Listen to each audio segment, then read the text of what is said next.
Ну, звичайно, що керівництву фракції, як і самій фракції, не подобається, і це нормальна природня реакція, коли ми мусимо зараз, і я перед вами, і перед суспільством, відповідати за пана Іванісова у 96-му році.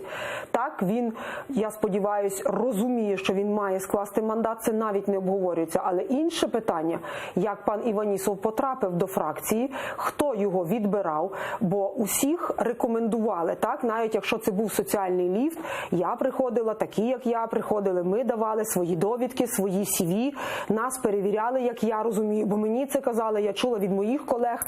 А отже, якою була перевірка, хто цю людину рекомендував, і якщо така перевірка була, чому вона не виявила тих фактів, які фактично на поверхні.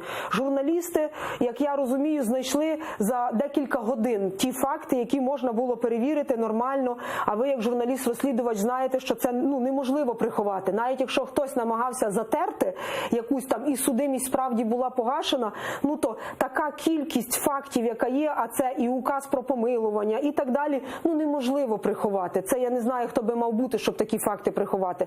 Янукович намагався приховати, та ніхто не може в нашій країні, та й не тільки в нашій, в цілому світі, ви бачите, Трамп не може приховати жодної телефонної розмови і жодного акценту не може приховати. А отже, на сьогодні Іванісов має скласти мандат, має вибачитись перед суспільством, і якщо в його діях є ознаки злочину, якщо це справді було приховано, а це є важкий злочин, я думаю, що там повинні займатися правоохоронці.